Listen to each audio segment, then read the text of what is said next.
Welcome to the last of our series, tucked away into the new term.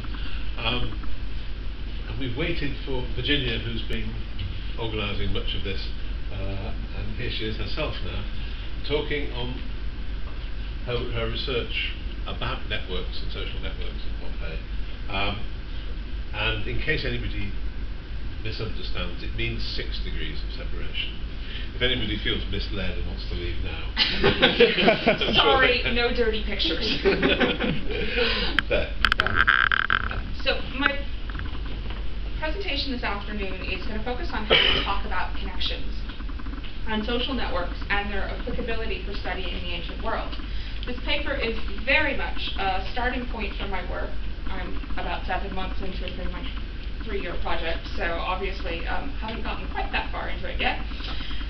Which is applying social network analysis to Pompeii. I'm currently engrossed in data collection, which is so much fun, and have yet to begin the detailed visualizations and analysis of networks that are the ultimate goal of this study. Nonetheless, these preliminary stages have allowed me to start piecing together how the evidence of my main work to develop a clearer understanding of social complexities found in Pompeii.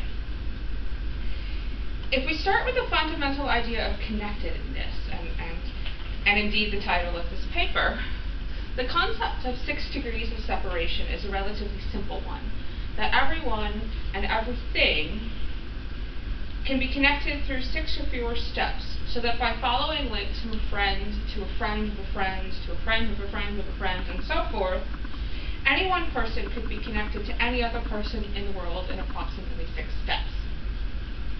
Perhaps surprisingly, this is not a theory that grows out of the modern world of social media, but was in fact first developed in 1929 in a short story by a Hungarian author named Frigyes Campbell called Chains. And there's a lovely portrait of him for you. In his narrative, the hypothesis explained, and then the characters proceed to create a game based on the idea that any 2 people can be linked through 5 acquaintances. He wrote, "One of us suggested performing the following experiment to prove that the population of the Earth is closer together now than they have ever been before. We should select any person from the 1.5 billion inhabitants of the Earth, anyone, anywhere at all. He bet us that using no more than 5 individuals, one of whom is a personal acquaintance, he could connect the selected individuals using nothing except the network of personal acquaintances."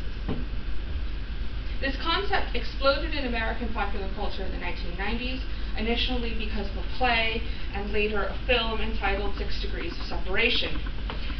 Written by John Garr, this story explores the connections amongst the upper classes of Manhattan and how they are exploited by a young con man in the film played by Will Smith, and it's a fantastic film if you ever come across it. It's also Stockard Channing and Donald Sutherland. It's a great film. Corinthi's original concept of a game in which connections are mapped out between 2 people then took on new life after the wide release of this film, when a couple of guys decided to use an actor who had been quoted as saying he had worked with virtually everyone in Hollywood as a starting point for finding links between movie stars, and thus we have 6 degrees of Kevin Bacon. And yes, that's Kevin Bacon made entirely of bacon. This actually takes a startling scientific approach, because they actually developed the terminology of a Bacon number, which is your number of degrees of separation between any 2 actors. The playwright who inspired this, John Garr, said that he had heard there were, quote, 6 degrees of separation between us and everyone else on the planet. The President of the United States, a gondolier in Venice, just fill in the names. And I find it, A, extremely comforting that we're so close, and B, like Chinese water torture, that we're so close because you have to find the right 6 people to make the right connection. I'm bound to everyone on this planet by a trail of 6 people. If that idea was true in 1929 when it was first conceived of, it's even more so in 1990, and the potential for smaller degrees of connection has only increased in the internet age. Due to technological advances in communications and travel, friendship networks could grow larger and span greater distances. In particular, Campbell believed that the modern world was shrinking due to the ever-increasing connectedness of human beings. He posited that despite great physical distances between the globe's individuals, the growing density of human networks made the actual social distance far smaller. I would expect any one of us using social media regularly could prove this easily today.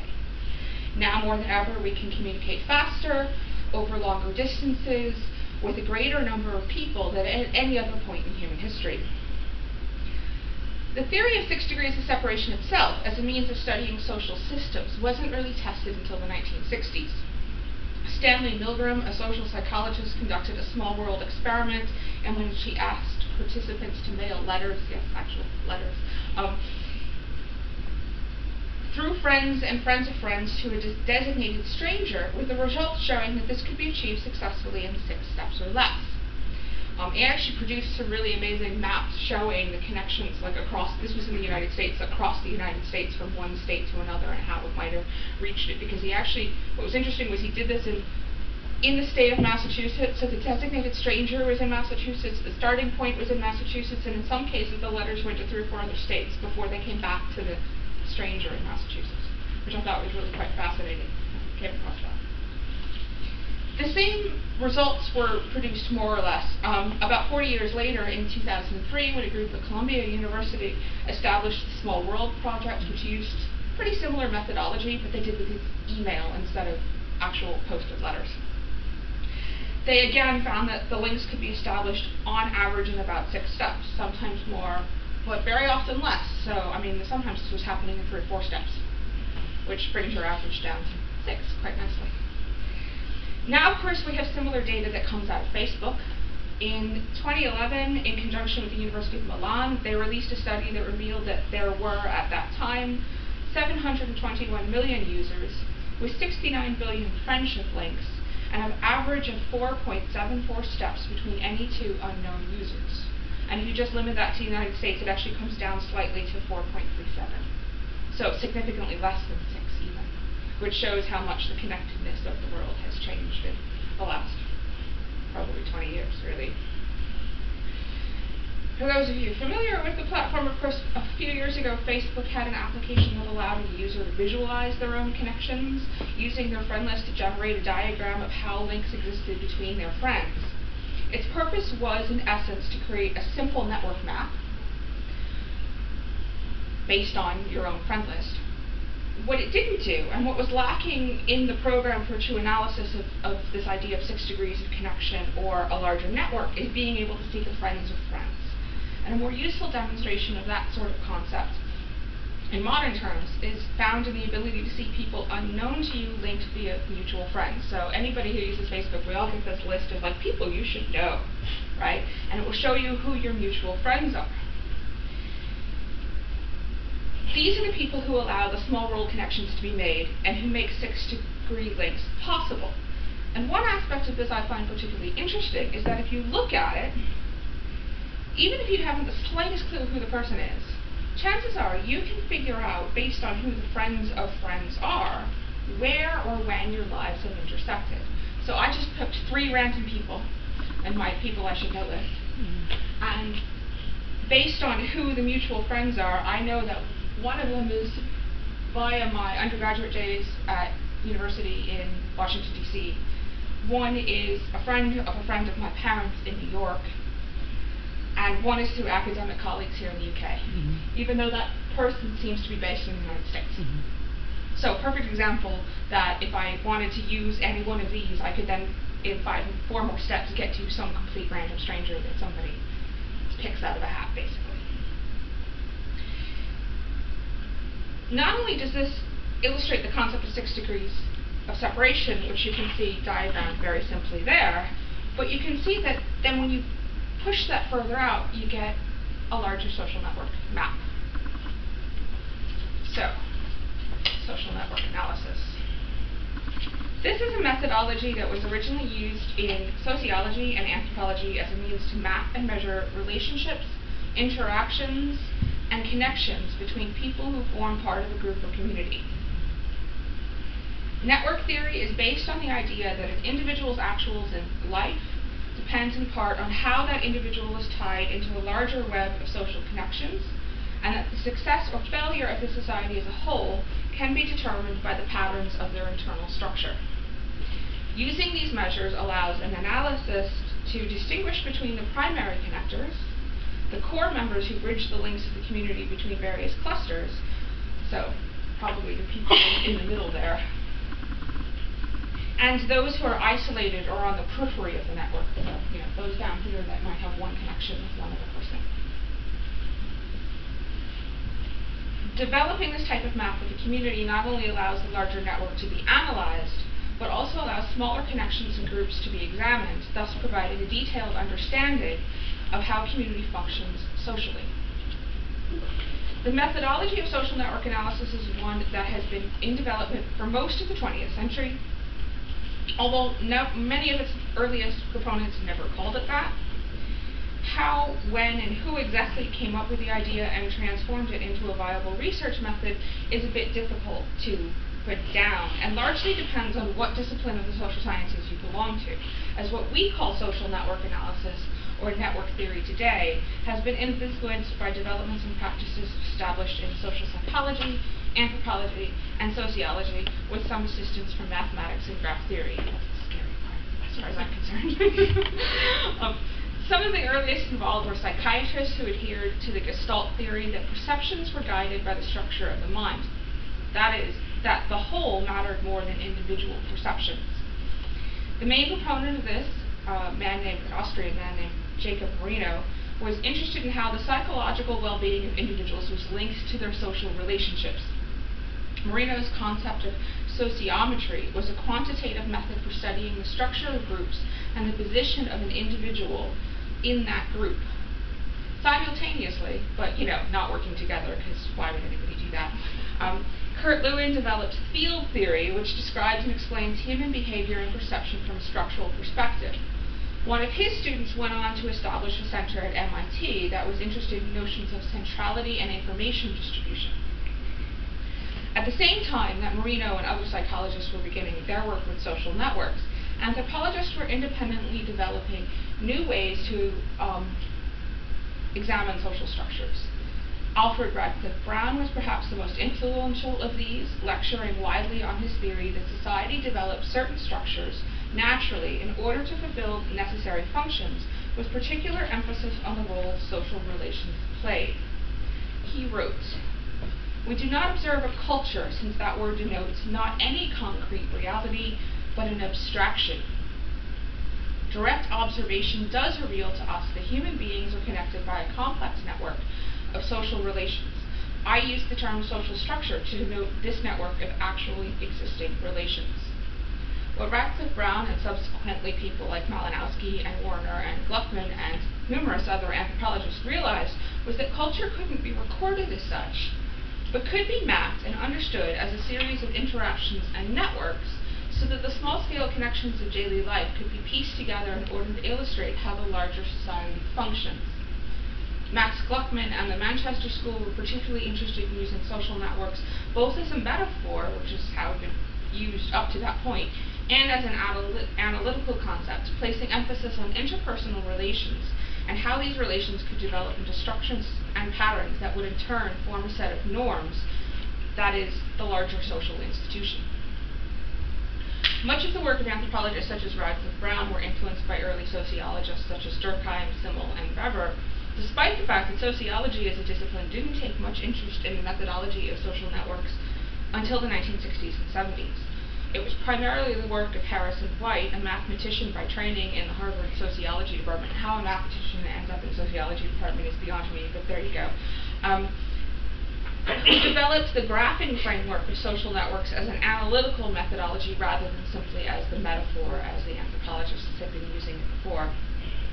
This work created a shift in the level of analysis from the centralized ego network favored by anthropologists to one that examined the larger network as a whole, thus paving the way for a wider range of analytical possibilities. What does this all mean then? I'm sure that's what you're all thinking. And how does this actually work? Here's a social network map. This is the end product, so something that I hope to have 3 years from now, or 2.5 years from now at least. Hopefully a little sooner than that, but to those unfamiliar with network mapping, this looks like like a jumbled mess. I get that. I thought it looked like a bit of a jumbled mess the first time I looked at it. But if I tell you what it is, it might make a bit more sense. This is a visualization that diagrams the relationships amongst buildings in an urban environment in Daft, London. So the blue dots, you can see there are 18 blue dots, and those are the 18 tallest buildings in London. The red dots represent the companies that were involved in their construction. For these 18 construction projects, there were 193 companies involved, and when mapped, what this shows is that, well, the technical term is the density of the graph is 5.5, and what that means is that, on average, each building project of these 18 can be connected to another building project through the companies that were involved in its construction in less than 6 steps. So where do you start? Well, a social network contains actors or nodes. This is each individual person, or in this case building, that is present in a network. The most basic network is an ego network, which is based on one actor and people called alters, or companies to whom the ego actor is tied. Now you can do this for virtually anything. And I live here in Lisbon. I was just at a conference in Paris this weekend where people were presenting various projects that are working on with network theory in archaeology and history. And just to give you an example, people have done things with letters, with texts, with diaries, and with things like rock art and connections of communities. One of the really interesting ones was a group of men from Sweden, actually from Lund, who was our last speaker, who are looking at brick and tile production in the Roman Empire and how it gets diffused, how the innovation of technologies gets diffused across the empire, and they're using network maps to do that. So in their case, the blue dots, the central node actors, would be a new technology or a place where things are manufactured, and the red dots would be where they're going to. So, wait, where was I? Yeah, okay. So you have nodes or actors and alters who are tied to the actor, and every actor has an attribute. So this could be age, this could be gender, this could be the type of brick that they're manufacturing, or some other characteristic like a job or social status. Both ego networks and larger social networks are visualized as graphs like this one, where the ties between each actor are referred to as lines. You can have directed lines and undirected lines, which show the way the relationship works. So, for example, if somebody was doing a network map of people in our department who say they're friends, and I said I'm friends with Bev, but Bev told the interviewer that she's not friends with me, there would be an arrow from me to her, but not from her to me. So that's directed versus, or we could not indicate that at all and just say they all work together, so they must all get along, and so there are no arrows whatsoever. That would be undirected line. So there are different ways that you can actually denote something really quite simple, like how the relationship is perceived by both actors. There are two types of actual networks. Once you do this, you have a one-mode network, which studies how all of the actors within that group, within the boundaries of the network, are related to one another. This is used to represent networks like families, friends, people who work together, and other types of social groupings, and it's probably what I will most often be using. A two-mode network is slightly more complex and is used not for individual relationships but for an event. So this might be something like meeting attendance or membership in an organization.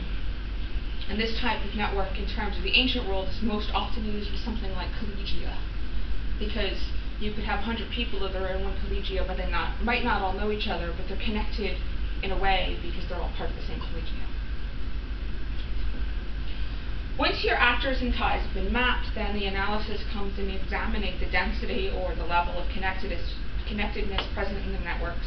So in essence, the degrees of separation. Comparing attributes of the actors and finding patterns in the relationships and assessing the strengths of ties. And this is actually a really important concept. A man named Mark Granovet wrote an article called The Strength of Weak Ties in 1973, which is still cited by everybody working in network theory. He wrote about the types of links that are being used successfully to find employment. And what he discovered was that it's actually the weak ties that helped people find employment. So you weren't getting a job through your father. You were getting a job through a friend of your father. Right? But those ties that were further away were the ones that were, those weaker ties were the ones that were actually helping people find employment in his particular study. And that shows something about how important, even when you have a weak tie, that might be in helping you achieve something that you're trying to do. So these are actually, the weak ties are actually really vital to the formation and functionality of a larger social network. Although the social psychologists, anthropologists, and sociologists who have developed network theories and methodology are more often than not using interviews, direct observation, and online data collection to find their networks, of course, this can be done for historical periods as well.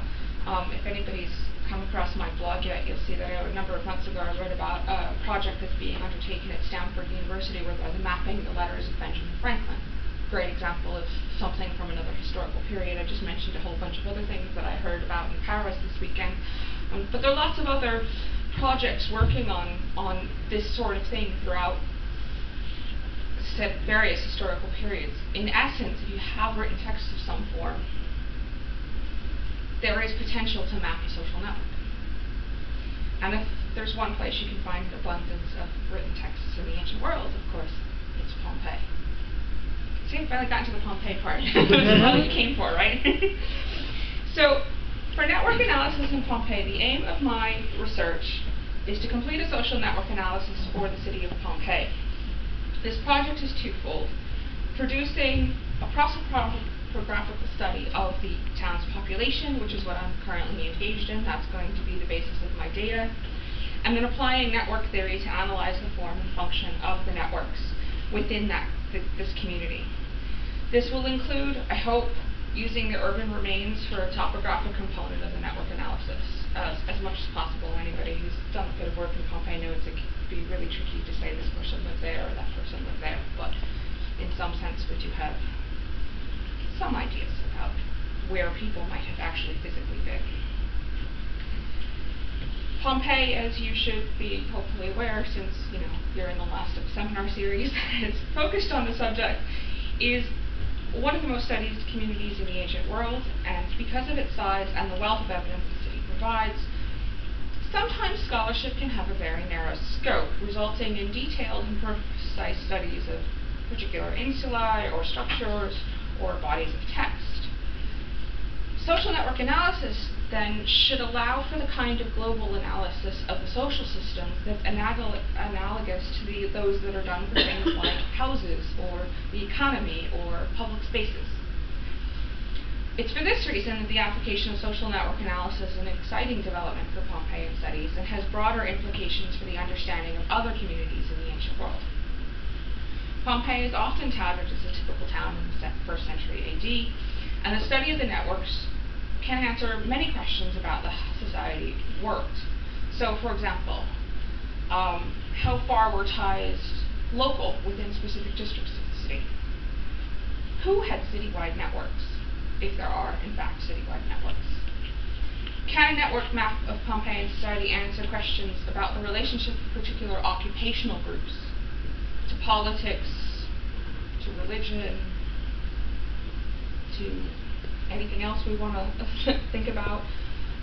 Does it tell us about the nature of the ruling class during our colonial period? One thing that some people have said is that there's this real core group of elite people, elite families that just basically run everything the entire colonial period. Network maps might tell us whether that's true or not. And even though I think most people have largely discounted this, it can also be used for sort of more economic factors. So if we look at the so-called post-62 crisis of economy and the rise of rich freedmen over the elite, is that present in the network? These are all things that we can look at. The application of social network analysis to the ancient world is an emerging area of research in classics and ancient history, and of course classical archaeology as well, making use of epigraphic and textual evidence as well as archaeological evidence to develop a clearer understanding of how particular ancient communities functioned. This has been applied with much success, and in fact, I must give credit where it's due. It was sitting in a research seminar 2 years ago that I got the idea for doing this from Giovanni Ruffini, who has done social network analysis for Byzantine Egypt. A few people have worked on early Christian groups. Ira Malcolm's work on the small world of Greece. There's work underway currently. Actually, there's just been a book published in the last couple of months on Roman religious networks. There's someone I know at Birkbeck who's working on networks of, let's call it pilgrimage to Greek religious sites. There's also somebody actually working on the other side of the Bay of Naples in Puteoli on networks of merchant families and trade into the Eastern Mediterranean. So there's quite a lot that's actually kind of emerging right at the moment. Thus far, however, of course, it hasn't been applied to Pompeii, and that's what my project is doing. Pompeii is, of course, unparalleled in the Roman world for its level of preservation and has the benefit of an extensive corpus of textual evidence and our cityscape, which gives us an extra advantage. When I discussed this with Ruffini years ago, he said, "Oh, I wouldn't give for a city that he could put all of his things into. He has papyrus, and that's it." He said he was very jealous that I had a city. So that obviously could add an additional layer to the prosopographical data that can be used to establish networks. So the first thing I'm doing, and what I'm currently in the midst of, is putting together the prosopographic evidence. This has been done in part by previous scholarship, but not in a way that makes the data accessible for analysis or records it fully. The sole attempt at a complete study of the named inhabitants of Pompeii was published by Pavel Castran in 1975, and although it's an important first step towards collating the known names and familial connections of the Pompeians, it's now more than 30 years out of date, and as such doesn't include a large corpus of evidence that's been discovered in the intervening years, besides which he has a habit of listing the texts someone is named in except when there's more than 10, because then he'll just write plus whatever number, so you don't even know what text somebody's named, and you have to go look them all up yourself. Subsequent studies of members of Pompeian society are fairly quick to point out errors and missing data in Castran's work, but didn't really do very much to correct it, and most of them have focused specifically on things like the electoral programmata. So these works by people like Franklin and Moritzen and Chiavia have contributed to the understanding of Pompeian politics, but don't really expand scholarly knowledge for the population as a whole, or allow for more detailed analysis of the networks that are present in Pompeian society because of their very strict political focus. The continued publication of inscriptions from Pompeii over the last 30 years in the CIL and elsewhere, in conjunction with the rising scholarly attention to graffiti, provides an extensive range of material which needs to be added to the prosopographical data of Pompeii, which is what I'm doing now. I'm building a database that contains a wealth of information for each identifiable individual recorded in the epigraphic material. I started with the texts that I'm most familiar with, which were the funerary epigraphy that I used in my PhD dissertation, and I've been slowly working through Castran and volumes 4 and 10 of the CIL. So this is just a page I pulled out of the database. It doesn't show all of the information that's actually contained in there, but it does give you the fields. So I'm recording the reference numbers and concordance of the text, the full name, the gentiliquium, so that I can look at things specifically by family, the content of the text, the context, attributes, gender, geographic and physical locations, and a date as far as possible, and a bibliography. So some of these fields I've given assigned values for. So for context, like, is the text funerary? Is it honorific? Is it an advertisement of some sort? And I've actually broken that down, like sex, food, games, those sorts of things.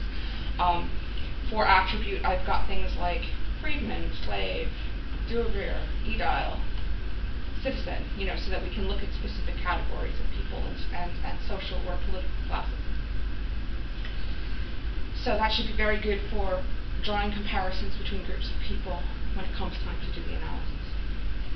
Once all of the prosopographic evidence is compiled, this is then going to be used to map networks. And producing network maps should thus allow the reality of the social situations to be fully examined in order to determine not only how the Pompeian community functions, but also providing a better understanding of the intricacies of the networks that shape daily life.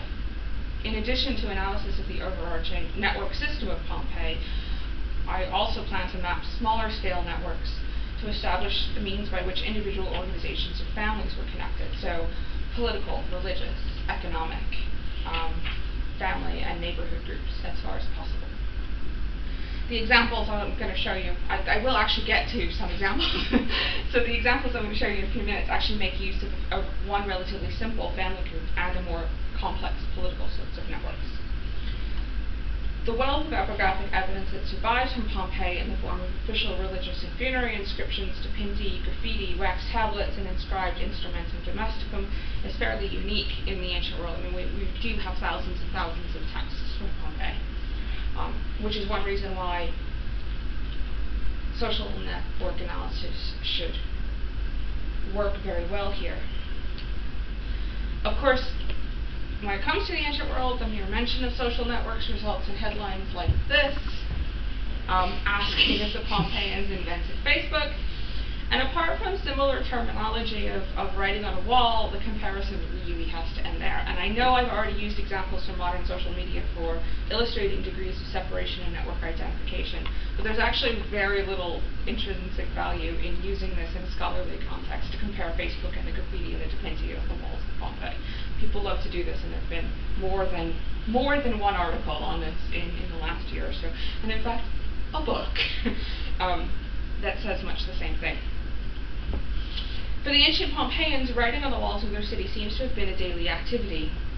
The prolific nature of the text certainly makes it appear this way, and one that is often as not had a very intentional purpose and audience. So like I said about context, I mean, they're advertisements for games, for prostitutes, for obviously the electoral programmata, for campaigns for political office, for this is the cost of this kind of wine in this tavern. People are writing these things on the walls, which has all sorts of implications about literacy that I don't really want to get into right now, but obviously if people are writing this, then they're expecting people to read this at some level, so that's enough about that. But the prolific nature of the text, one of the things that can be both wonderful and hugely problematic about how much there is that it can be very difficult, despite having thousands of texts, to actually correctly identify a specific individual. So just an example. In the last years of the city, there's a man named Publius Sittius Magnus who runs for office. We're talking like 77, 78, that kind of time. At the same time, there's another man who's presumably his brother or other close relative who also runs for a magisterial position.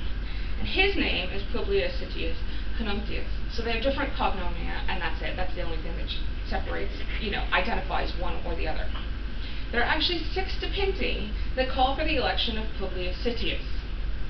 So which brother, cousin, etc. this might refer to is entirely unclear.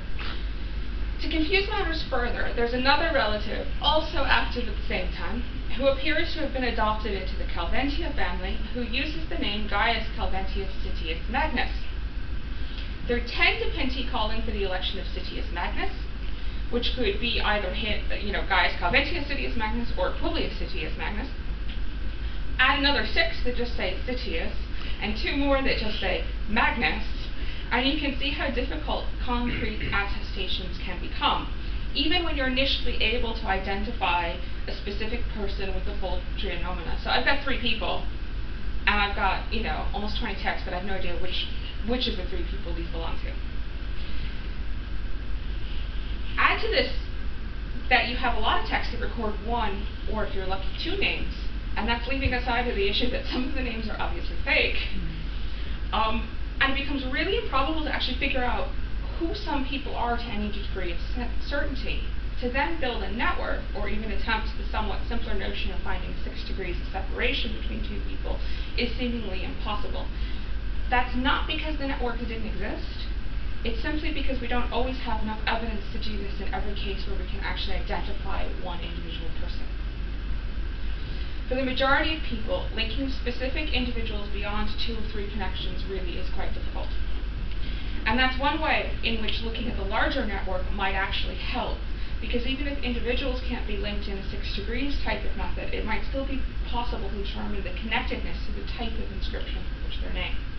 So, like using, for example, votive offerings in a particular temple or something like that. It might, like I said, just like earlier when I used my example from Facebook, where I could identify how I might have known people who I didn't actually know through the friends of friends, I might be able to do that with the texts for Pompeii.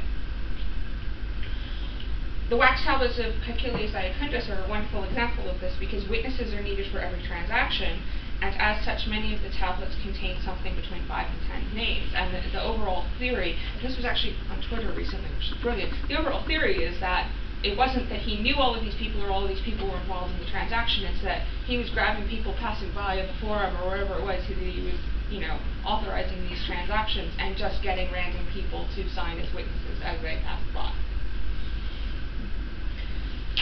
So mapping the individual tablets actually could be something like the dual mode network that I discussed earlier, because it would be about a specific event of witnessing this financial transaction rather than interpersonal relationships between those 6 or 10 people that actually sign that tablet.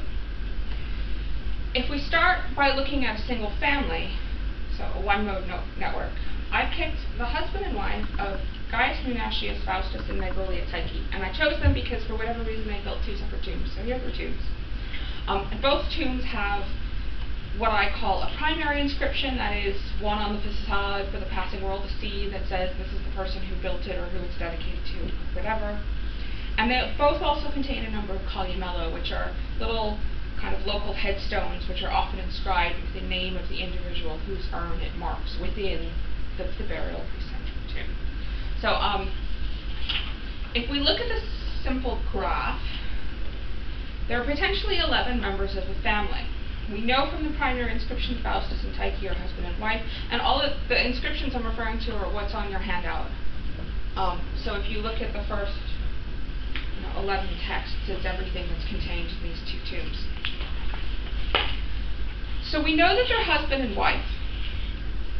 If we look at the nomenclature, it would appear that they have 2 children, Munatia Ioiki and Gaius Munatius Artemides, who were one of whom is buried with the mother and one with the father. Lucius Nevolius Eutropolis is related to Tyche in some way, but not her husband. How exactly, I'm not really sure. She is the freedwoman of Lucius Nevolius, but I think it's unlikely that Eutropolis is actually her former owner. I think if the patron was buried, the patron would be named in the primary inscription, and he's not. Which makes me think probably not the actual owner. More likely a brother or a fellow freedman,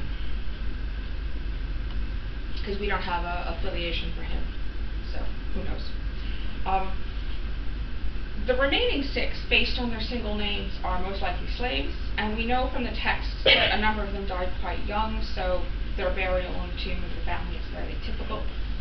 And if you look at particularly the inscription of Maevolia Tyche, I mean, she actually says that they're building this for themselves and the freedmen, so having the larger sort of extended family in there is what should be expected. We can actually expand this network considerably in one single step. So if I go back, wait, now let me screw up which one is which. The tomb on the right, we're looking at the bottom picture, the tomb on the right belongs to Gaius Munatius Faustus. And the tomb on the left actually belongs to a man named Aulus Baeus Atticus. They were friends and they built these tombs together. This is a plan. They share an internal wall. I crawled through the bushes to discover this. That was a fun afternoon. They were built as a planned structure together. So these 2 men were friends. There's no doubt of that. If we throw him into the mix, our network expands to almost 80 people. Faustus's family is 10 plus himself, so 11. Through their tombs and the fact that both he and Atticus name themselves as members of the Augustales, we can link them to a further 7 Augustales who are named in their own inscriptions. Atticus, of course, is a member of a different gens entirely, so he's a member of the Bay family, and there are 8 other members of them that are attested epigraphically. And he appears as a witness on 7 of the tablets of Iacundus. And just skimming through those very quickly, I've got roughly another 50 names or so on those 7 tablets. So, just by adding the person in the tomb next door, which they clearly built their tombs together, we've now got a network of about 80 people. Which shows you, I think, get to me a piece of paper here, that how quickly this can expand. And if I search these connections amongst these, sort of unnamed people that I put down there, we could probably push that out further and look for who they're connected to. And this is the sort of thing that potentially, eventually, maybe we get most of the people in Pompeii connected in one giant network map. Consider, though, that this is based on one family. You can see the potential for how this might grow and how we might be able to visualize a lot more of what's going on in Pompeii. There are, of course, other ways to build a network like this, though, and one of the things that I wanted to do with this project was look at specific groups and how well they are connected. So I thought, well, let's do something with the electoral dipinti, because that's pretty straightforward in looking at things for the most part. And what I knew, which I knew would make this relatively simple, is that there are a number of candidates who run for offices as pairs or groups of 4. So this can consist of virtually any permutation of edile and edile, edile and duovir, duovir and duovir, all 4 together, because they're 2 of each office every year. It works that way. So I started with one such text and started looking for additional texts I could use to connect the actors in an attempt to demonstrate the 6 degrees concept. So I started with a text that nominated 2 members of the Susius family, and then searched for another person linked to one of them, and then another one linked to one of them, and so forth. And this is what I got. Again, you have these texts on the handout. So when Varus is running for edile, he runs with Certus, who's running for duovir.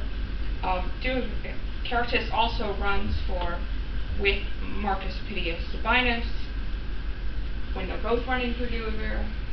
Although when he ran for edile, he ran with another person entirely, who was running for duovir, who ran as an edile with somebody else, and you can see we get all the way to the bottom. And we can actually take this further and tie it, make it actually more, okay, I couldn't do it on the slide, but make it slightly more circular by adding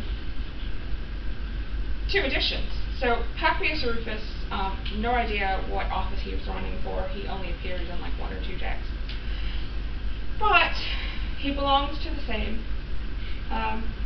gens as this man, Publius Papias Proculus, who appears with dipinti with 2 other men in the network, and with a third, Cumarius Rufus, who also runs with another one. So now you can see we've got quite a nice little handy network here, just in a small selection of texts. Now, do they all know each other? Probably not. But I've got my nice 6 degrees of separation, and actually possibly more like 7 or 8 degrees of separation, that I could keep expanding that network of looking for people. And obviously I didn't use everybody that's in all of those texts that appear. So you should keep in mind that this graph obviously just shows a small selection of texts. It can be expanded, and there are other ways to look at this. So I'll show you one final example. 4 men, Gaius Gavius Rufus, Marcus Holconius Priscus, Gaius Cuspius Pansa, and Lucius Papidius Secundus all run for office together. They appear in one dipinto as a quartet.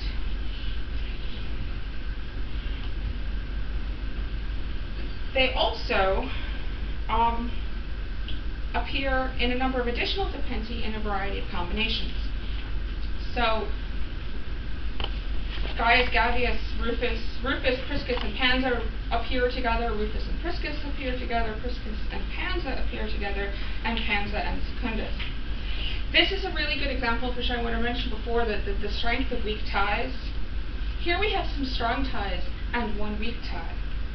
Because Rufus, Priscus, and Pansa all appear together in other dipinti, but Secundus only ever appears with Pansa, never on his own with Rufus or Priscus.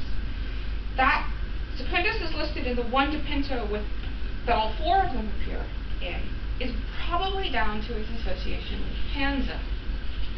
Without that tie, he wouldn't be connected to the other two men at all. So whilst his tie to Pansa is relatively strong, his ties to Rufus and Priscus are weak, and undoubtedly a result of his status of a friend of a friend, where that friend is Pansa. We can also expand this one, though. You knew that was coming, right? If we take this further, I looked at who these four individual men appeared with in other dipinti. Pansa, surprisingly, doesn't appear with anybody else at all. And I gave you the text for this one only, otherwise the handout would have been like 20 pages. And the reason I did that is because it actually uses slightly different evidence to navigate all of the links. So in the second step, you'll see my man that I mentioned earlier, Gaius Calventius Citius Magnus, who I mentioned as an example, part of the example of problems with naming and identification. There's no text that links him to Publius Sittius, which is the next step, but, and of course I don't know which Publius Sittius that is, and in fact, one scholar who I totally don't believe at all claims that Publius Sittius Magnus is Gaius Calventius Sittius Magnus, but I think that's really rather a dubious claim. But there's no doubt that they're members of the same gens, they're part of the same family, and they're appearing on the walls of the exact same, within 2 or 3 years of each other. So clearly operating at the same time. The link exists between the family name, not through actual texts,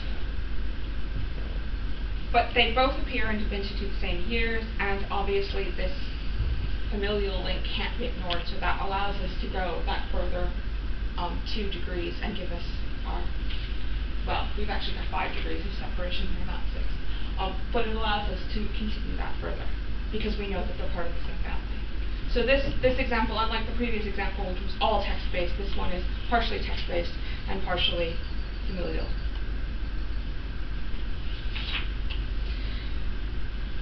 I think this example indicates very clearly not only the potential difficulties in mining the data that's available to carry out this kind of study, but also the enormous potential in mapping the networks that one can find in the epigraphic evidence of Pompeii. The one overarching theme of this seminar series has been about how we move forward and continue to study the Vesuvian sites in the future, and here's material, much of which has been known and recorded for more than 100 years, that I'm utilizing in a completely new way. Social network analysis, prosopographical study, and the mapping of networks will reveal the components, interactions, and relationships that formulate the basis of society, wherever it is applied. For Pompeii, analyzing the epigraphic record with this methodology will give us new insights into the means by which ancient society functioned, the connectedness of individual actors within the community and the wider world, and the importance of such ties in the spheres of politics, economics, religion, history, or simply everyday life. As much as we as scholars think of the ancient world as history, literature, or archaeology, at its heart we're studying another culture. And as any anthropologist will tell you, that requires the study of individual components in order to find the whole. So for Pompeii, through social network analysis and what is in essence an anthropological methodology, that's what I'm